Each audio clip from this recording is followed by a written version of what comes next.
C'est aujourd'hui un chaos politique que nous vivons du fait à la fois du gouvernement de M. Barnier, mais aussi de la présidence d'Emmanuel Macron. Nous sommes dans un moment où nous pouvons à la fois faire tomber M. Barnier et son gouvernement, mais aussi ce budget qui veut notamment faire en sorte que la moitié des retraités de ce pays voient leur pension diminuer. Ce budget qui a fait l'objet, vous l'avez vu, d'un déshonneur total de la Macronie qui, jusqu'au dernier moment, a tenté un marchandage avec le Rassemblement national, faisant semblant d'obtenir de grandes annonces de la part du Rassemblement national, alors que, encore une fois, c'était une arnaque, puisque, par exemple, le déremboursement des médicaments ne fait pas partie du projet de loi de la sécurité sociale et donc passera soit par un autre biais, soit se retrouvera directement, puisqu'il y a, vous le savez, 600 millions en moins sur l'Ondam, se retrouvera sur les patients, notamment sur les consultations médicales. Donc tout ça est une arnaque, avec un Premier ministre qui a tenté d'échapper à la censure en se vautrant dans le déshonneur avec le Rassemblement national. Eh bien, il aura ce mercredi à la fois le déshonneur et la censure. Et je le dis, après, pour que notre pays puisse sortir de l'impasse politique et du chaos politique dans lequel Emmanuel Macron a plongé le pays, il ne restera plus qu'au président de la République de partir et au peuple français de pouvoir trancher par leur vote des nouvelles orientations qu'ils veulent pour ce pays.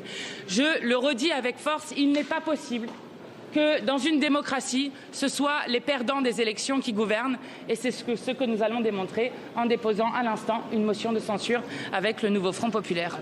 Bien sûr que nous allons censurer le gouvernement, puisque les 4 groupes de gauche de l'Assemblée nationale sont en train de déposer une motion de censure dont nous avons travaillé collectivement le texte, que nous co-signons et que bien sûr nous voterons, en demandant de tenir compte des résultats, notamment des élections législatives, avec un gouvernement de gauche qui serait à même de réécrire un budget de la sécurité sociale. C'est pas de l'irresponsabilité.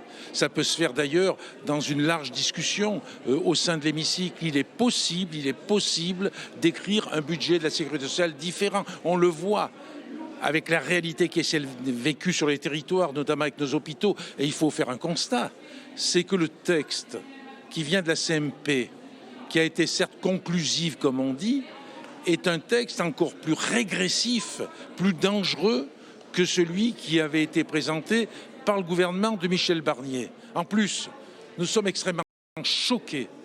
Je suis personnellement extrêmement choqué par le communiqué de presse de Michel Barnier il y a quelques instants, qui consiste à donner des gages à Marine Le Pen, en sous-entendant qu'avec les gages donnés à Marine Le Pen, eh ben, le Rassemblement national serait susceptible de ne pas voter la motion de censure.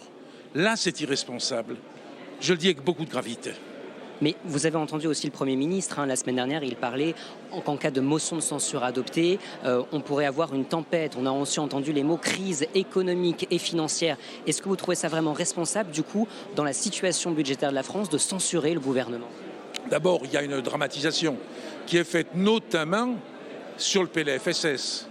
Chacun sait que le fait de voter une motion de censure sur le PLFSS, certes, si elle est votée, ne permettra pas de mettre en application le PLFSS, mais pour autant ne mettra pas en danger la sécurité sociale. Il n'y a aucun risque par rapport à ça. Or, ceux qui font peur en parlant de la carte vitale qui n'existerait plus, ça ne tient pas la route. Ça ne tient pas la route. Certes, il faudra mettre en place un nouveau gouvernement. Mais il est vrai que la question se posera au moment de la motion de censure sur le projet de loi de finances. Eh bien, je pense que le moment venu, je l'ai dit la semaine dernière et je le redis, nous serons en mesure de prendre nos responsabilités pour qu'une loi puisse continuer à faire fonctionner le pays. Donc, allons pas dire c'est la catastrophe, c'est le chaos. Il y a moyen de trouver un autre cheminement. Merci. Nous voterons cette motion de censure parce que nous pensons qu'il faut un autre budget pour l'État et un autre budget pour la sécurité sociale qui prennent en compte les besoins de l'ensemble des Français. Et enfin, nous le voterons parce que nous pensons qu'il faut définir une nouvelle feuille de route gouvernementale, une feuille de route de gauche et écologiste. Nous pensons qu'il nous faut une feuille de route pour pouvoir ensuite dialoguer avec l'ensemble des forces républicaines. Et cette feuille de route doit répondre à l'ensemble des défis qui sont devant nous. La catastrophe climatique, pour commencer, qui a été bien absente de ces 2 mois de gouvernement Barnier. La question des plans sociaux qui aujourd'hui s'accumulent, risquant de mettre au chômage des milliers et des milliers de familles. Et enfin, ce budget et cette dette abyssale laissée par le gouvernement Macron, il faut en finir avec les trous qu'ils font avec leurs cadeaux fiscaux dans notre budget. Alors le groupe écologiste et social travaille à des propositions parce que faire tomber mercredi le gouvernement Barnier, ce n'est pas une France sans gouvernement. C'est une France qui se donne la possibilité d'avoir un gouvernement qui mène une meilleure politique. Alors c'est étonnant parce qu'en fait je viens de vous parler des défis qu'il y a face à nous. Et moi ce que je dis, la question n'est pas la personne. On voit bien, non mais pendant 2 mois, on n'a fait que la question des personnes. Et à la fin, on se retrouve avec un gouvernement qui en fait ne sait pas où il va. Parce qu'il a derrière lui un socle qui n'est d'accord sur rien. Ils ne sont pas d'accord, est-ce qu'il faut augmenter les impôts, est-ce qu'il faut baisser les impôts. Ils ne sont pas d'accord sur les exonérations sociales. Ils ne sont même pas d'accord sur l'état de droit, qui est le fondement de notre République. Alors en fait, on arrête de prendre les questions à l'envers. Ce que le groupe écologiste et social propose, ça sera d'abord de faire du quoi. De quoi la France a-t-elle besoin dans la période qu'elle connaît, en termes environnementaux, en termes économiques, en termes institutionnels. Nous avons dans l'hémicycle proposé 8 milliards de dépenses supplémentaires et 17 milliards de recettes. C'est-à-dire que nous avons bougé à peine plus de 2% des volumes globaux du budget de la sécurité sociale. Nous sommes opposés à un front du refus. En commission mixte paritaire, nous avons tiré quelques leçons de ce premier refus et nous avons décidé de ramener à 8 milliards les recettes supplémentaires que nous demandions. Et devant chaque dépense supplémentaire, il y avait pour nous des recettes supplémentaires. À aucun moment, les propositions formulées par les socialistes et par toute la gauche d'ailleurs n'ont dégradé le solde de nos finances publiques. Ça a été un nouveau refus.